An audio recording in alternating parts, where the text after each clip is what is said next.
Professor Shashua, thank you very much for joining us at FTF. Really glad to have you here. How did you use technology to help the visually impaired? First, it's great being here. Thank you, everyone, for joining. I'll talk about the cool device, but I'll start first with a few words of background. So we see with our eyes, and it appears natural and effortless. Now, it seems so because about half of our brain is devoted to engaged in visual processing, but it's actually a hard problem. We don't have much brain tissue devoted to playing chess or solving equations, so that feels difficult. But it's much easier for a computer to solve an equation than to figure out what is contained in an image. Now, I'm a computer scientist. I specialize in a branch of AI where we aim to make computers see and understand what they see. So now, let's imagine that our algorithms and processing chips, especially Freescale processing chips, have advanced to a level in which we can actually build a computer that can see and also convey the information to us after the computer understands what it sees. So the first question that we asked ourselves, who would be interested in something like this? Visually impaired and the blind, they would find something like this useful because the computer will tell them what they're supposed to see and in some way compensate for their disability. Now, the numbers are staggering. In the US alone, there are about 25 million people who are visually impaired, and there are hundreds of millions worldwide, and they don't have any high-tech solution. So at OrCam, we developed a wearable camera powered by an IMX6 quad-core, very, very powerful processor. The camera can clip on any pair of eyeglasses, and the camera can figure out what the user is looking at, figure out what kind of information the user wants to get out of the scene, and convey this information instantaneously through a bone conduction earpiece. Now, the way it works is that the computer scans the visual field and looks for familiar patterns like faces and gestures. When a pointing gesture, something like this, when a pointing gesture is detected, the computer tries to match the scene to what it knows.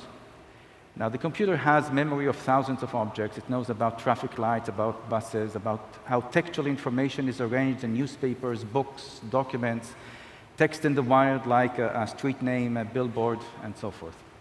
So now, for example, if the user is standing at a bus stop and a bus is arriving, the user points in the direction, the camera understands it's a bus and conveys to the user the bus number.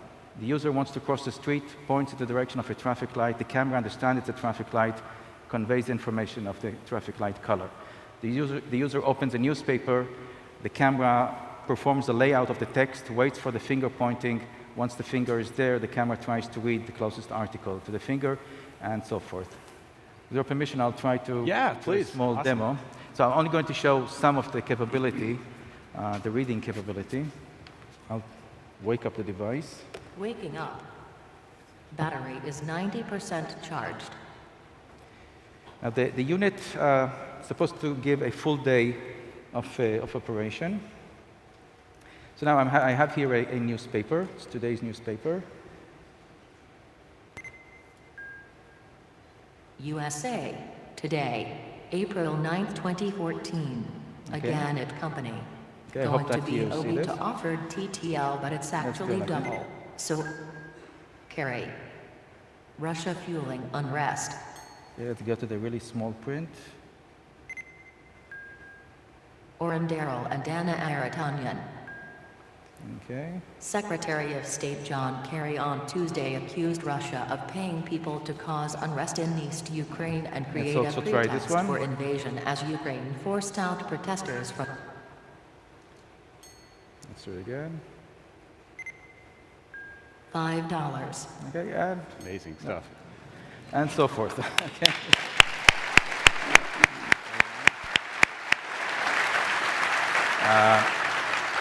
So we have been working with the blind and visually impaired to fine-tune the user experience. Now, there's nothing like watching a real user.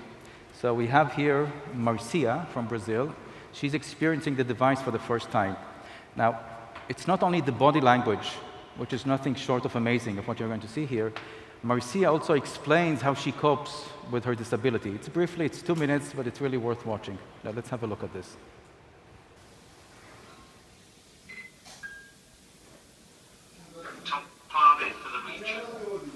Most of their business comes from Brazil, their home country.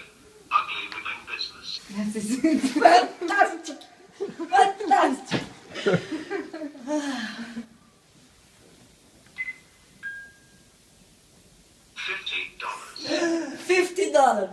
$50, certo? 50, let's see if it's 50. Yes, it is. Green, all green. And I put mark color, yellow, green, orange, different notes. Eu não preciso mais. Again.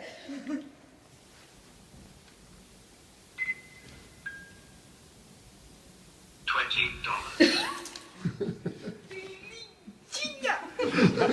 That's me. That's good. So we have today about 100 users working with the device, and there are 500 more in our pilot study that will receive the device in about a couple of months. Once we complete our study, which is supposed to be up till the end of the year, we'll go into mass production, and we have thousands on our waiting list. Professor Shashua, thank you very much for sharing OrCam with you. It's a very inspirational innovation. Thank you.